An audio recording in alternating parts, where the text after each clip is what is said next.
Baruch Hashem, Shabbat Shalom everyone.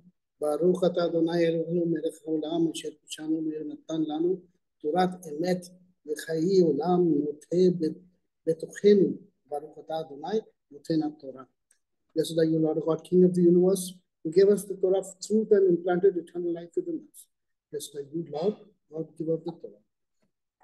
Great, wonderful friends, wonderful evening, beautiful time to look forward because we're going to have a very, very good session of learning today. We are in Parashat Shelach. Parashat Shelach comes in the book of Numbers, chapter 13 onwards. And I want to talk to you all about something so critical in Parashat Shelach because this portion has got to do with the story of the 12 spies, the Regalim. And it's one of those portions in the Torah that has a turning effect in the entire storyline of the Bible. The first turning point of humanity was the flood. The second turning point was Abraham, when he leaves Ur of the Chaldees and goes, and God is forming a people for himself. The third turning point is Egypt, the coming out of Egypt. The fourth turning point is the story of the Egel Zahav, of the golden calf, because the golden calf, and what we're going to study today is very, very essential to understand why they spent 40 years in Bamidbar, in this desert.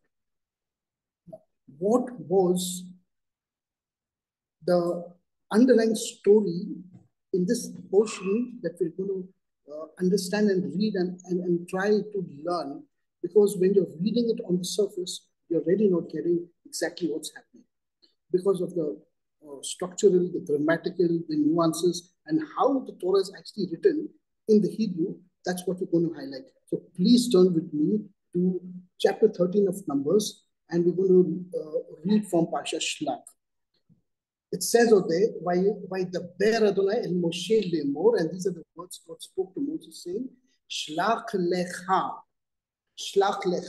anashim ve'yaturu et Eretz Kenaan asher ani noten livnei Israel ish echad lematei avotav tishlakhu hol nasi bahem.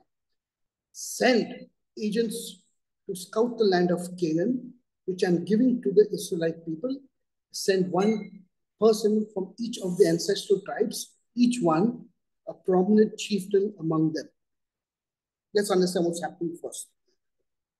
And this is the reason why I used the topic today as to what are you searching for? What is the search all about? Because everyone has their own intentions or their own ideas about what they're searching for in life. And so we need to reflect and ask, what are we searching for? What are we doing here? What is our covenant? What is our intention? Right? So, but here the Torah says, Shlach lecha. Now, it does not say, God told Moses and commanded Moses to send them. This is not so. Because when we're reading the book of Deuteronomy after this, you will realize that Moses actually recounts what's happening. They're coming to the edge of Eretz Israel. They're just about to enter in. They're just about to start ascending the highlands of the Judean highlands. But before entering in, they're here at this place, and each of them are filled with this apprehension and this doubt. And they're saying, you brought us out. You want to take us into this land. And shouldn't we know what we're expecting? This is our future. This is where we are going to go and take our families and our children. This is where the future of our people is going to be. I need to know what I'm getting into. You just can't tell me to just wrap up, get up and go and leave this country and go to some other country. I need to know what I'm getting into. So this is what's happening. So there is skepticism, there is doubt, there's apprehension on the these people. So they go to Moses and say, Moses, let's do one thing. Fine, I know about entering this land and coming into the promised land, all that's fine, but we need to verify, we need to see what we are getting into. So Moses takes this up with the Lord, and he asks God, he says, God, they've come to me. What's the plan? What do I do? He says, okay. So that's why the language out here is Shelach lecha.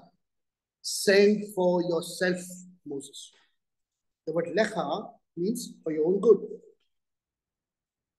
To satisfy your understanding of what you desire, send them. I'm very confident of what I'm doing, it says God. But lecha, do this for yourself, Moses.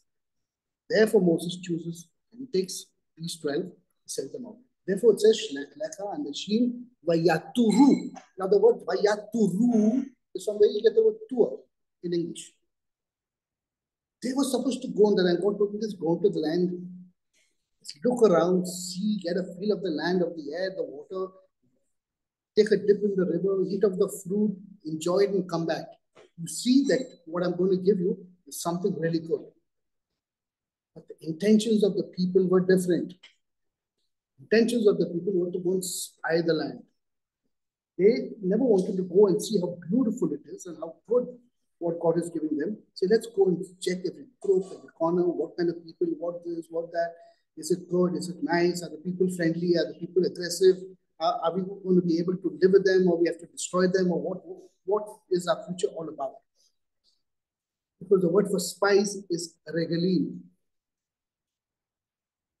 The word Moses uses, yes, vayituru, to go and tour the land. Take a break. Go on a holiday. Check it out. Come and tell us how beautiful the land is. Whether there's snow there, whether you can go skiing or whatever you want to do. This is what you're supposed to do. But they had a different intention.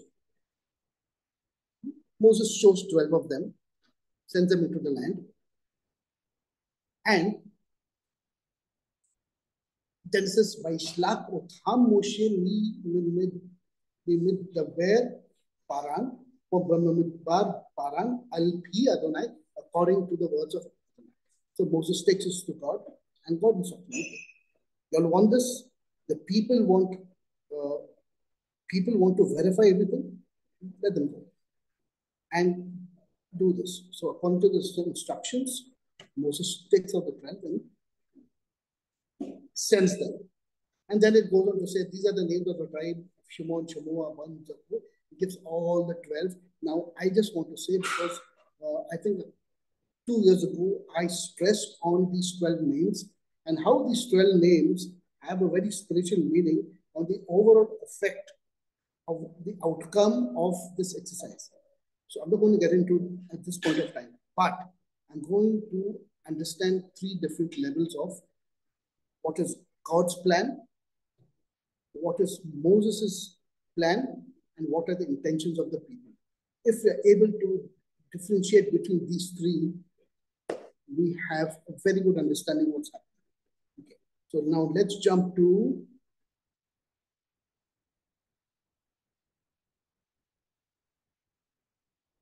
Ele Shemot HaAnashim Asher Shelach Moshe Latul Et HaEretz Vayikra Moshe LeHoshea Ben Nun Yehoshua. And he changed his name. So he changed his name because he knew that Hoshea will probably get influenced by the rest of them. So he changed his name and he put something into Hoshea and he made him Yehoshua. He said, now go. And this is where Yehoshua, Joshua, what we call, and Caleb get together against the other 10, and they're standing opposite them. Then they send them to and Moses starts instructing them as to what to do, go up to the Negev and into the hill country. And then he goes on and see what kind of country it is, or the people, whether living in the, in walls and whether it's open country or they're living in the walled cities. And Are the people strong, big? Are they carefree? Are they welcoming? Are they hospitable? And what is the fruit? Is the agriculture in the land? Just go and have a look. And that's what they do. So in verse 22, it talks about something very essential out here. It says, Vaya'alu benegev vayavo ad Kevron Vashem Akiman Sheshai Vetalmai Yelide Ha'anach Vehakavron Sheva Shanim Livnata Lifne Zon Mitzrayim. They went up to the Negev and came to Hebron, where lived Ahiman, Sheshai, and Talmai, the giants. These were the giants and the Anakites. Now, Hebron was founded 7 years before Egypt. Why is it referring to this out here? Because when you're talking about Ahiman, Sheshai, and Talmai, and the Anakites, we are talking even before the giants and those people who lived even before Abraham's time, because it's coming up to this day. We're talking about more than 500 years before this. So it's inserting this verse out here, and let me give you a background of this verse, because we have to understand that what God is doing is something very specific. What Moses is instructing them is something very specific. You know, in times in life, we're very motivated to do things, or to accomplish something, or to say something, or to work for God, or work for the kingdom, or to do something. But we have to check our intentions. So when someone's very proactive in what they're doing, you encourage them. It's okay, you want to do this, do it, do it. But we have to also be very circumspect as to what are the intentions of the people. So Moses hears them out, takes permission from God, and then he says, "No, what? I understand what you all want to do, but I'm giving you a set of instructions. Let's look at those set of instructions and what's happening." And he tells them, and how is the land? Is the land fertile or is it barren? Have a look at the land. Are there trees in it or not? Strengthen yourselves and take from the fruit of the land. Now,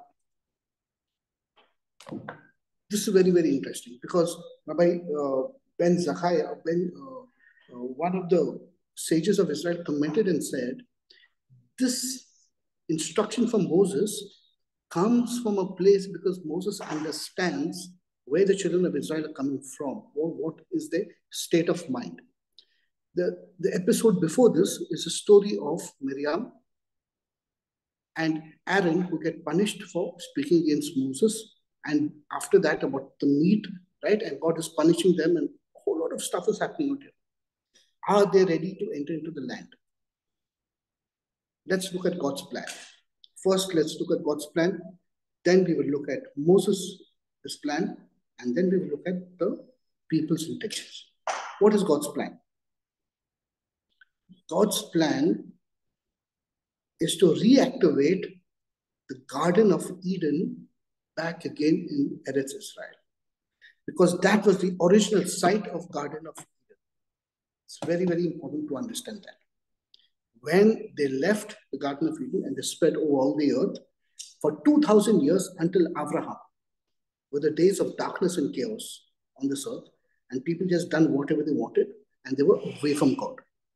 After Abraham is the one who cultured back in humanity in relationship with God. And now we are 450, 500 years from Abraham, and they have left Mitzrayim, and now God is taking these people out. So the idea of forming a people through Abraham is to take them, form them into a priesthood, take them into this land, which is God's portion of land in this world, and say, I'm taking you to this very sacred place, which is mine, and you're going to do the things which I asked Adam and Chava to do, to till the land, look after the land, and God has his own plan about the Garden of Eden. But he cannot do that until the human says, Lord, I want to do this for you. So from the time he has chosen Abraham, and then you come to Yaakov, and the story is developing up to now, the eternal God is only having problems with the people because the people do not understand the plan of God. What is God doing? I'm going to take you out from Mitzrayim. I'm going to take you to good land. For what? Why are you taking me out? I'm happy out here. Should I go to some other place? I don't know what this place is all about. Therefore, they were grumbling and they were doing all these things. And then in Exodus 17:7, they asked this question. They say, is God really with us? Is God really with us? After all those great miracles they see and all the wonderful things they had in the desert, and God looked after them. Just take, for example, 2 million people, plus women and children and cattle and the whole troop. Where are they going to get water from in the desert? Where are they going to get provisions of food in the desert?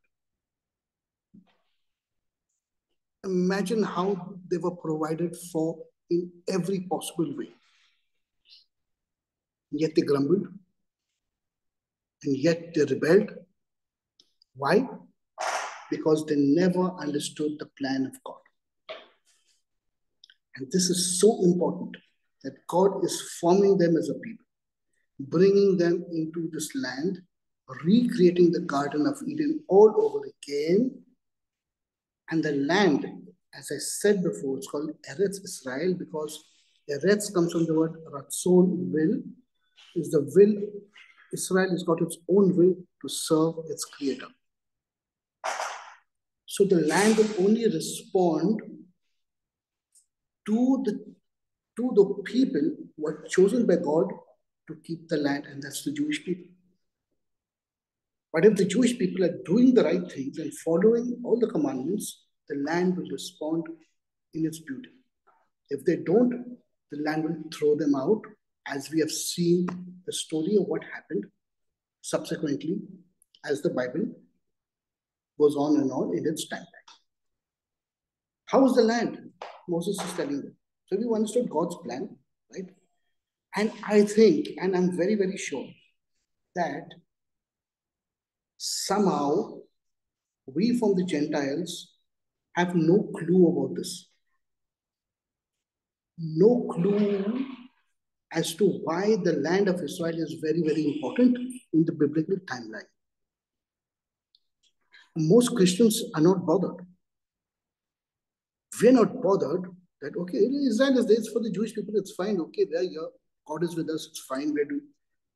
But there is a plan God has in mind that he has to bring Gan Eden back again to Eretz Israel, and that's what's going to happen in the end.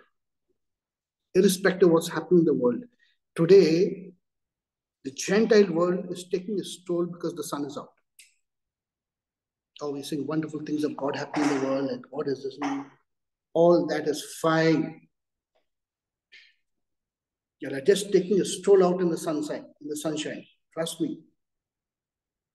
When the actual plan of God has to be revealed on this earth, Garden of Eden will be re-established in Eretz Israel. And this is what this story is about. So we know God's plan. Moses also is searching for something. What is Moses searching for? Let's understand. Numbers 13, 19 to 20. He says, where is this? Let me read it from there.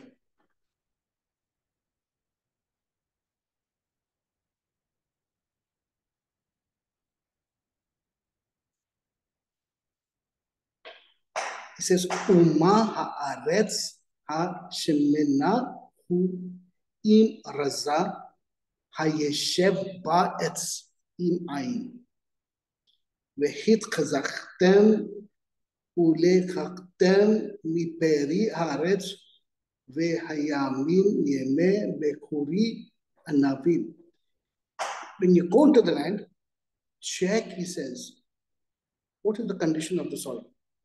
Why does he say this? He says this because the land will not really respond to anyone else except for the Jewish people. There is a connection between the land of Israel and the Jewish people. You know, when Einstein went 200 years ago, 150 years ago, whenever to Israel, because he was a Jew himself, and he seen the land and he said, man, this is what kind of holy land is this? Is this supposed to be the promised land? He said, it's barren, it's dry, nothing grows out here, and he was alarmed. He said, nothing makes sense out here. Why? Because the Jewish people were not in the land. If you go to Israel today, the land is blooming. The land will respond only to the Jewish people, and God has chosen that. Is the land rich? Is the soil rich?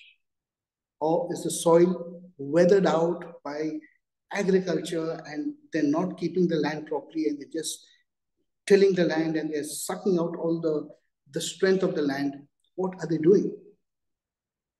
Then he uses a very, very important phrase, and the entire story revolves around this, friends. He uses this. Oh, is it? Mark Twain went. Okay, sorry, my bad. It's Mark Twain. Okay. Then Moses uses this phrase. He says, "Ha'esh ba etz." Ha'esh ba etz.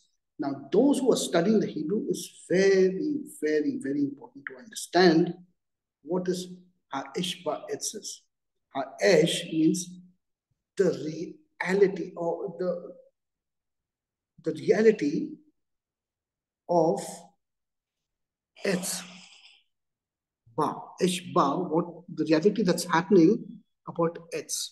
Now, this word Etz, which is Ain and Sadeh Sofi, is the word for tree. So it's written in our Bibles as trees, as plural, but in the Hebrew, it's not plural, it's tree. It's one word, tree. It's very essential to understand why is he talking about Etz, one word. Because if he was talking about plantations and trees, then it would use word as etzim, plural. But the Torah does not use the plural word etzim. What is Moses telling them? Esh ba etz. He's saying, ha esh ba etz. Go and check if you can find this tree in the land of Israel. Now this changes everything. What tree is Moshe talking about? Are they hearing Moshe? Are they hearing the instructions properly? Now, Moses is saying, check the land, check the vegetation, check the trees, check these plantations. Okay, that's what we're going to do. And they go. Moses knows what to search for. That's why in the book of Deuteronomy, towards the end, he's pleading on his Lord, please let me into the land. God says, no. No, you will not enter into the land. Why was Moses so insistent of entering into the land? Because he was searching for this tree. Now the tree is connecting us with the concept of Garden of Eden. This is very, very important. So this entire exercise of coming, of God bringing out the entire Jewish people and bringing them out of Mitzrayim and bringing them into this land was, as I told you, recreate the full Garden of Eden and bring back the tree of life in it. Moses understands what's happening because God has already told him. But the people are the intentions of the people are very, very different. They're looking about the reality that what they want to live in. What is my future? Am I going to be happy? Am I going to be prosperous going into this land? It is completely opposite to what God wants them to do, my friends. And it's so with everybody of our lives too. Do we know what God really wants? When God's telling us to do something and we're doing something that's really opposite to it. This is the story of these 12 spies. And God went along with the plan. He said, okay, you want to go and check out because you think this is your future. Because you will go into the land and you'll do things which you want. And all the wonderful things that you want to do in the land and violate the land, you think the land is going to respond to you. Go, Shelach, go for your own good and see what it is all about. Moses is an immigrant. Go and see about the condition of the land. The land is responding. Is it being utilized well? How are the people? If you can find this Ishba, it's this tree. They were hearing Moses, but they were not listening to him. Oh man. This caught my eye immediately, absolutely immediately. And this is basically what I wanted to talk to you about. The word also that's used out here is the word im ayin. Whether there are trees in it or not.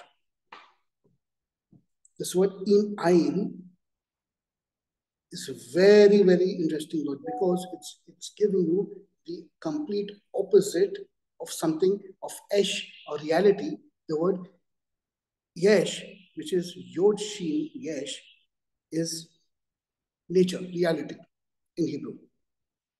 Okay, so hayesh ba, the reality, whether there is this tree, Moses is telling them, whether it's a reality or not.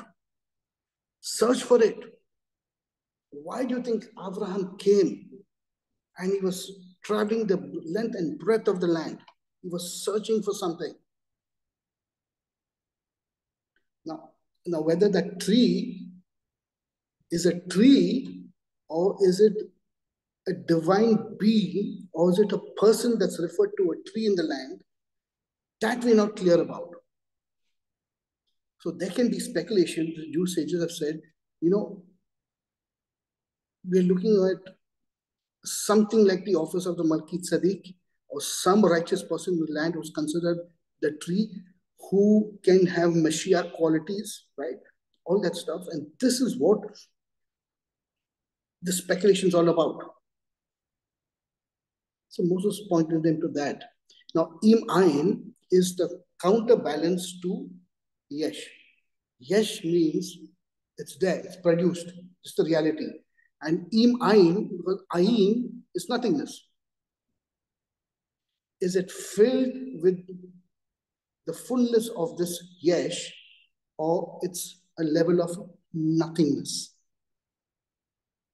Now, these two concepts in mystical, in Kabbalah, in Jewish Torah thought, is very, very big concepts. And Moses is alluding to this.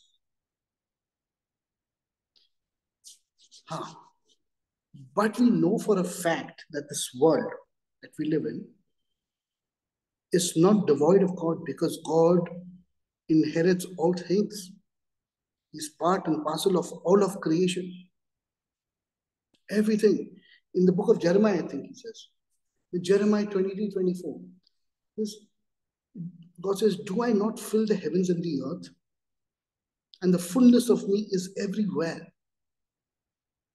So if the fullness of God is everywhere, what is so special about Eretz Israel? Or Eretz Israel right now, at the time when they were entering the land, 12 spies were entering the land, was it devoid of that contracted presence of God? Was it in that ayin or not? Or was it yesh ba'etz. Moses is saying, find out whether life is still possible there or there is absolute nothingness. This is too huge, my friends. This is too huge. But they go into the land, they scout the land, they're watching the people, they're seeing the fortifications, they're looking and interpreting what their eyes want to see. And they come back giving a report which is technically accurate and true. There was nothing wrong in what they said, but it was not the report that was actually being asked of them. This is the crux of this story. Because they messed up here, God said, you've lusted with your eyes and you thought that you wanted to make a life for yourself in the land. Now do one thing, you're not ready. Turn around. I'm going to take you walking back in this desert in Bamidbar for the next 40 years. Come on, turn around. And they wept and they cried. So what have we done? What have we done? It is so important. It is so important to know what you're searching for. If we don't know what we're searching for, man, we are going to be in serious trouble. And you will only know what you're searching for only when you know God's bigger plan. When you understand the fullness of the plan before you. When you know it, you will work to achieve, to bring that plan in your own way, to bring it into fruition on this earth. And this is what was expected of the people. Now,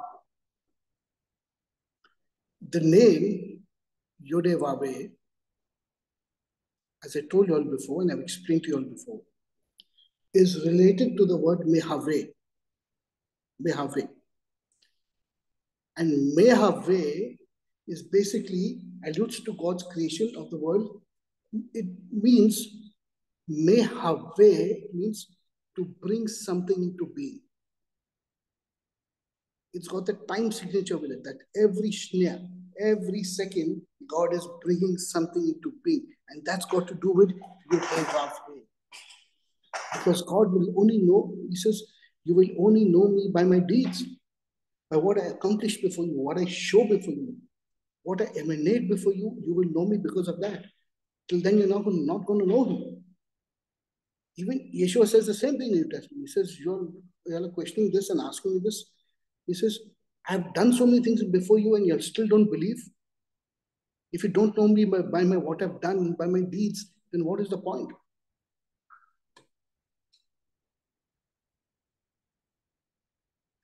I or nothingness is the contrast, the completely opposite of everything.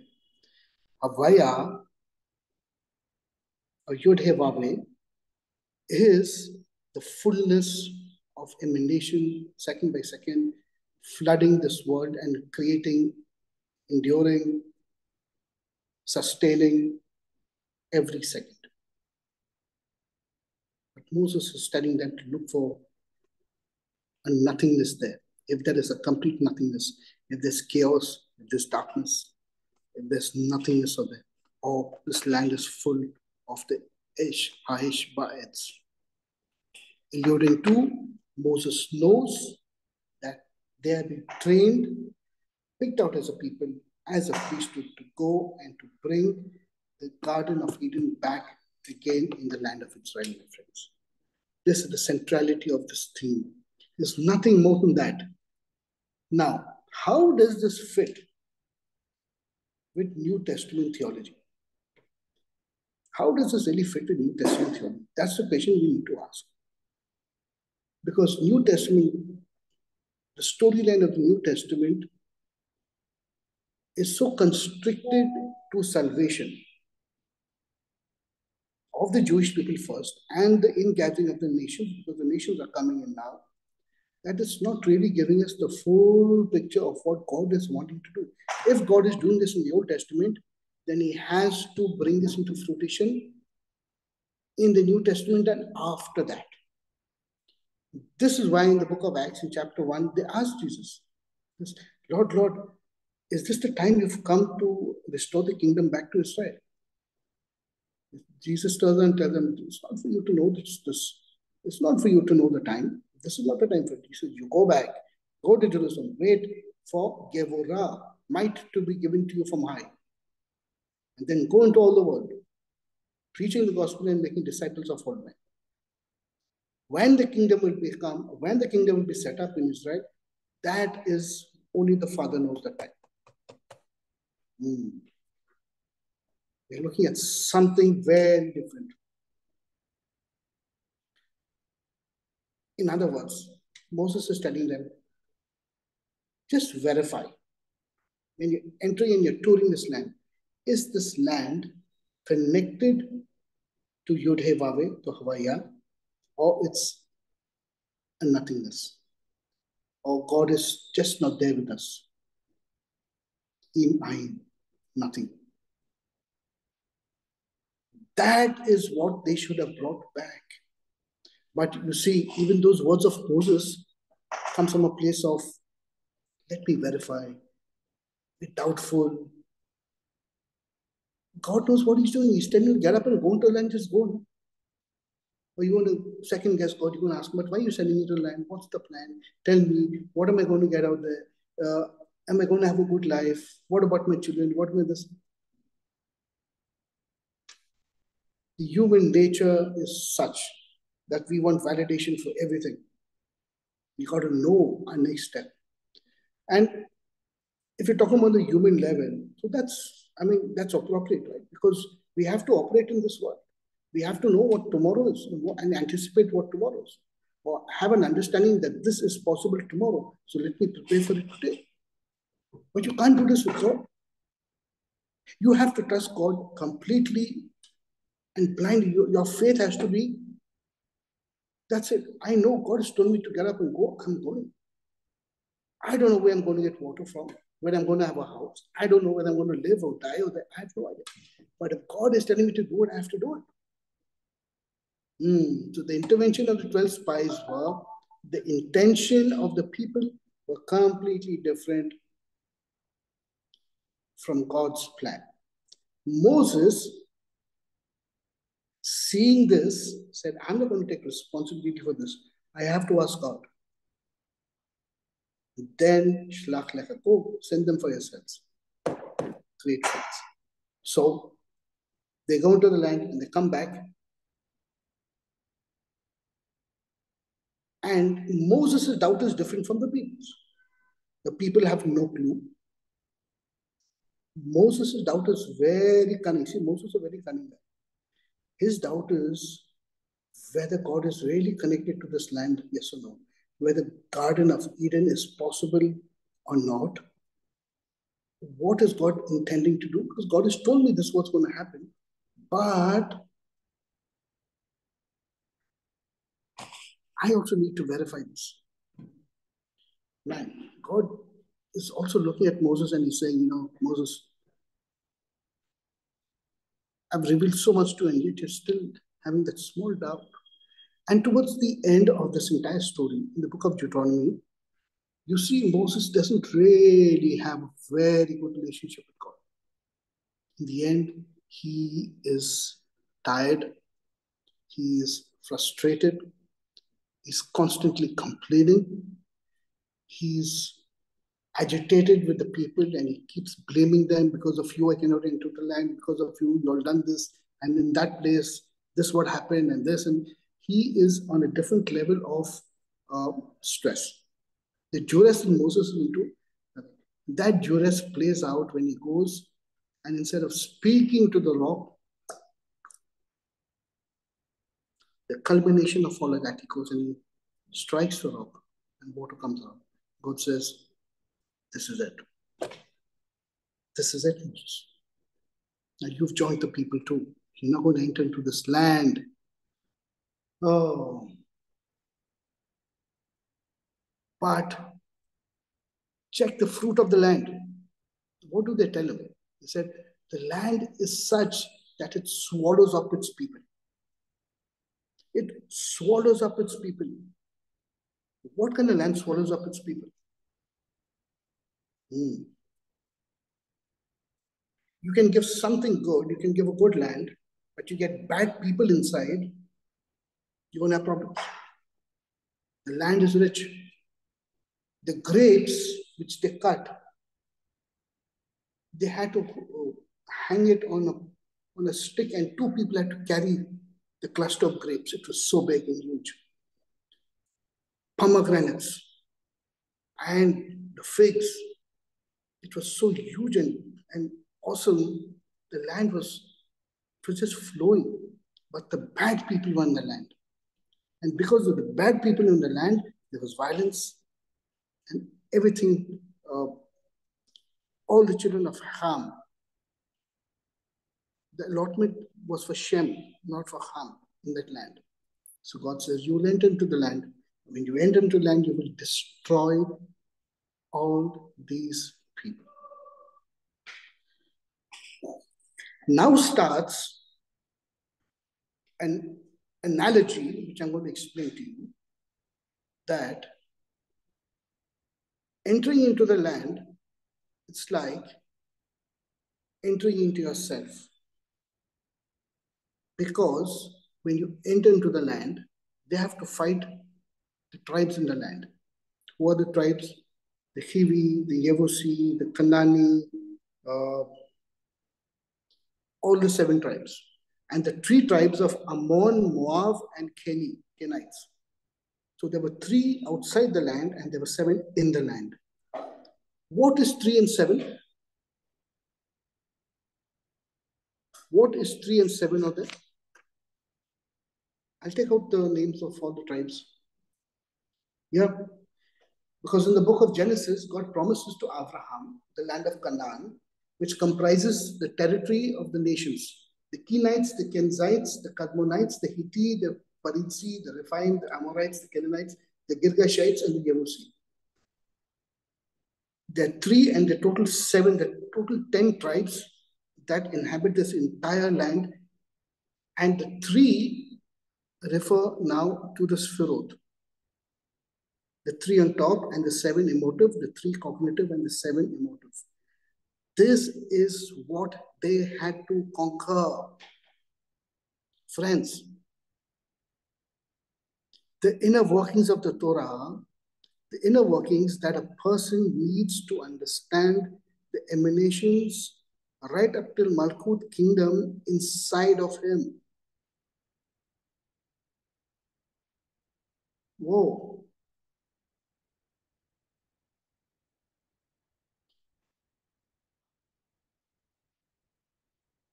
See what he says in Deuteronomy 20:16 to 17. Of the cities of these people whom God is giving you to inherit, you shall leave no soul alive. You shall war with them and you shall destroy them. Rather, you must wipe them out. The Hittite, the Amori, the Canaanite, the Perizzi, the Hivi, the Yebusi. All these tribes. And each of these tribes have that emotive midot that they need to overcome and they need to perfect themselves. Notice one thing. God says you will wipe out the 7 of them, but the Ammon and the Moab were Lot's descendants, and the Kenites who belonged to Reuel, Moses' father-in-law. Those 3 you will not touch. You will not war with them. You will not war with them. You will bypass them, you will go to the land, you will take permission, you will listen, and you will enter. And once you enter in, you will war with the 7 of those of the land. And by the way, Jerusalem was a Jebusite city. It belonged, there were Yevusi in that city, which is later called Jerusalem. Until King David came and he destroyed the Yevusi and he set up his kingdom there. And he ruled from there. But before that, he belonged to Yevusi. So the analogy which I'm giving you is that we are reading a story out here, which is about entering into your inheritance, entering into the land will respond to you, but it's also talking to us on a more mystical level. The mystical level is that I need to be the master of myself. I need to be the master of myself. And if I don't master myself, everything else is of no use. If I allow a certain type of sin in my life, that is going to be my downfall. And if I don't bring it into subjection or remove it completely from my life, it's going to bring me down. In the book of Judges, in Shoftim, it gives a whole list of each tribe. It said, this tribe never destroyed those tribes, and they're here till today, and they have become a problem for the Jewish people. And the tribe of Benjamin never got rid of these, and they never got rid of the people from Gaza, and they never got rid of the people from Zoan, and all those people are still in the land, and they're giving trouble to the Jewish nation even till today. Today, what is the fight in Israel? It's because they have compromised with all these people. In other words, they've not overcome themselves, my friends. They have not overcome themselves. Whoa.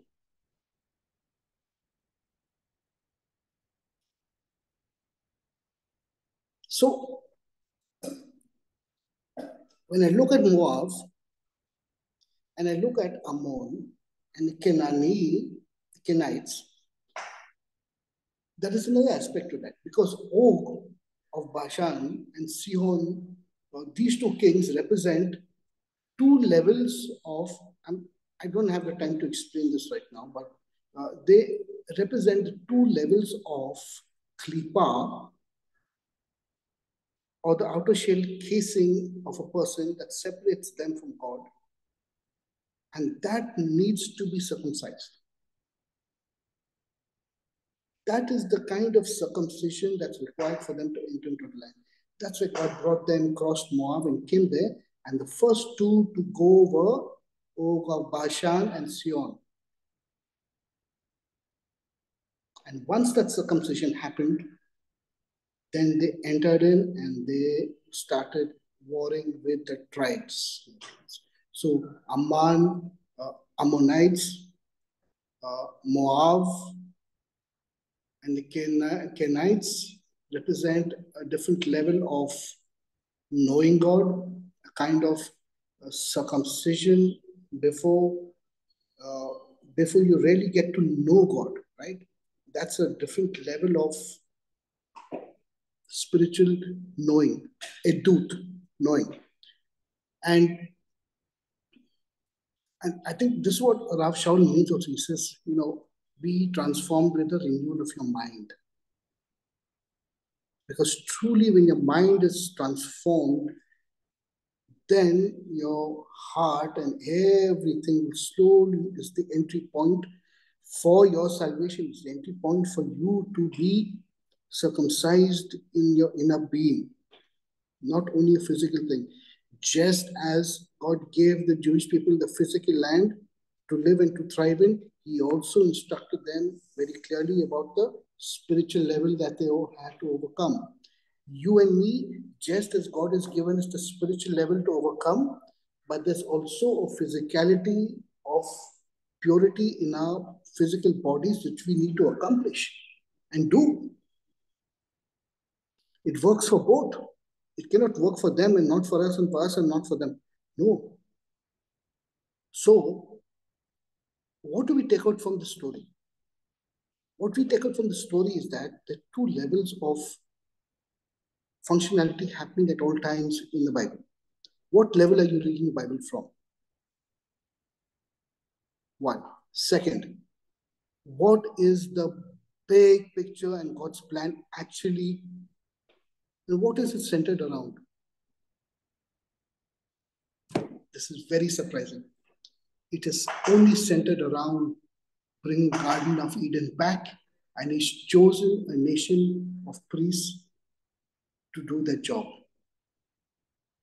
Yes, there have been hiccups along the way, and things have gone wrong here and there. But at the end of the day, if God has deemed it, then it has to happen, friends. That's why it's very, very, very necessary to facilitate or to be a facilitator. Do not hinder the Jew who's trying to get into his inheritance. It's very important for the world. It's very important. Point number 3. Do I know and understand? Is my vision aligned with God's vision? Because if it is, very good. If it is not, I have to rectify today. I can't look at the future and say, I'm going to work so hard and I'm going to get so many billion rupees so I have a good future. That's not what you should be doing. You got to trust God for everything. This is what Yeshua is doing in the New Testament. He said, come on, he says, don't worry about tomorrow, what you're going to wear, what you're going to eat, where you're going to go. God knows He's going to take care of you.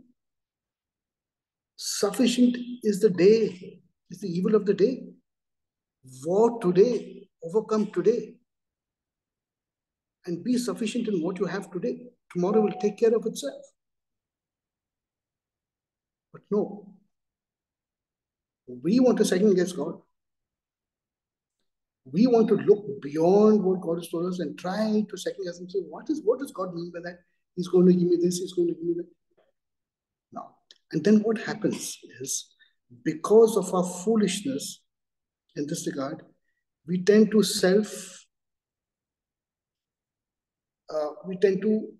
bring these prophecies or these words into reality by our own strength out of God's time. And we are like this. Show to us, prove it to us. Why do we have to go into the land? What are we doing? Their intention was something else. God's plan was something else. And Moses was thinking of something else, my friends. My goodness. How do you not think that they had a huge problem 3,500 years ago, my friends? And I think it's the same with us today, friends. And I just want to leave you with this thought today, that we are sojourning wherever we are. And God has given us, He's given us this field. He says, go. Why? Because we are praying every day. As I keep telling everybody, be careful of what you ask God for. Be careful. Because we're asking Him for all the things that God is saying, do you think that's important? Do you think that's needed? Okay, you think it's go ahead. But there are consequences for it. And we end up doing things that is absolutely contrary to what He wants. We have to learn to reflect and speculate, my friends. And we have to rectify ourselves. This is so important.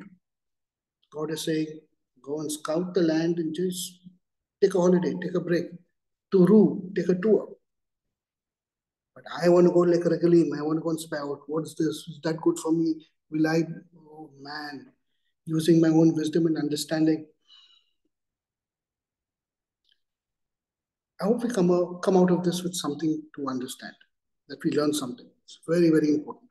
And this is what I want to bring out today, that we can talk on much more spiritual levels, but we don't have the time, friends, on this entire topic, because each of them, each of the tribes, each of the seven of them, each of these people have a spiritual difficulty that is inside of us that we need to overcome. Even the names of the 12 tribes have spiritual meanings to it. Man, and they all, because they don't know God's plan, they're warring against what God is trying to do. So the plan is very simple. God is going to build his kingdom back again. He is going to bring Garden of Eden back again at some point of time in Israel and in Jerusalem.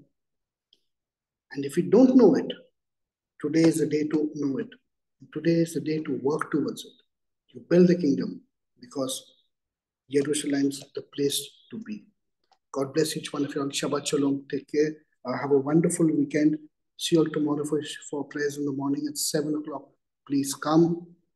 Okay. We're having prayers at 7, Shakari prayers. And yeah. Yeah. Do keep us in prayers. A lot of things are happening. God bless. I'm going to put the recording off now.